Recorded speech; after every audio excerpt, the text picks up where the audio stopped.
Hi, this is Catherine from family-owned Outabounds Ski and Board. Today, I'm happy to welcome Matt Amalino of Ride Snowboards to tell us the design and performance characteristics of this year's lineup. Here's Amo. What's up, guys? I am Amo with Ride Snowboards. Here today at Outabounds. We're going to talk about some of the product they got here and give you a rundown on all of it and see what works for you. Twinpig. Great board for an all-mountain rider that wants something a little softer flexing. Also great for those tweens whose parents are afraid to buy them a board. This is a volume shift story, so you can ride it 3 to 6 centimeters smaller. We can use that weight range on the back to help with that when we're talking to customers. Big thing with volume shift is you end up with a wider but shorter board. So you end up with the same amount of surface area and core material as that true to size board, making it very, very approachable for a lot of different riders. Like I said, a tween, if that parent's afraid to buy him a board, because what if he grows in the next week or so? That weight range is big enough to where it'll work for a lot of different riders. And then that base, having that volume shift, making it a little bit wider. If their foot grows, it's not gonna cause toe drag. So for instance, let's just say a teenager, a tween, coming in at 100 pounds. The weight range on the 148 is 100 to 205 pounds. So huge weight range. Big thing here too is it is asymmetric true twin. So asymmetric meaning we have different side cuts.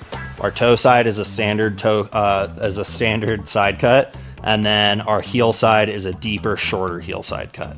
So helping make up for our body's asymmetry.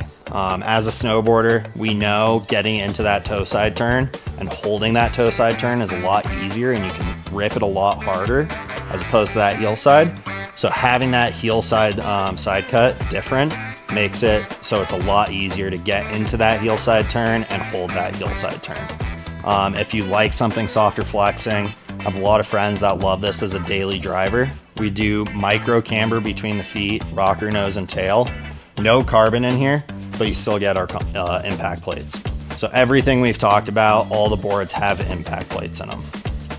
2 years ago, I think, we updated it to that slim wall technology as well.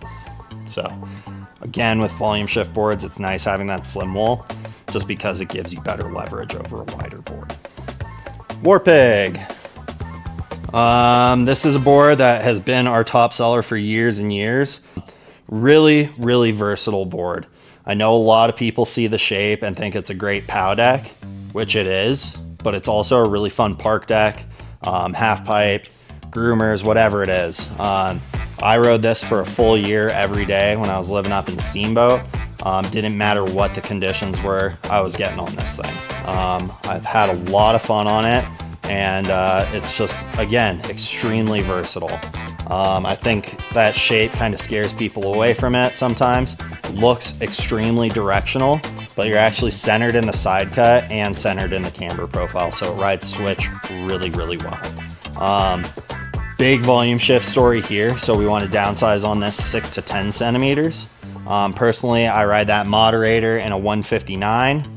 I ride this in the small, which is a 148. So I even go a little bit more extreme on the volume shift on this. Like I said, it is very versatile. We do have quite a bit of tech in here. So first things first, carbon array 3. So those 3 carbon stringers going out to the contact points, nose and tail.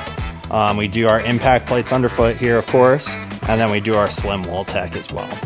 We updated it to that slim wall tech again, I think 2, 3, maybe 4 years ago. I have a hard time keeping track of that stuff. When I first got on it with that slim wall, I felt like I could step up into that medium with my small boot. It does make it a lot easier getting it edge to edge. We do 10 mils of taper in here, so again, helping with that float and that turn initiation. Again, you know, even though it has that taper, the blended side cut allows it to ride switch really, really well. Cannot emphasize that enough. It rides switch extremely well.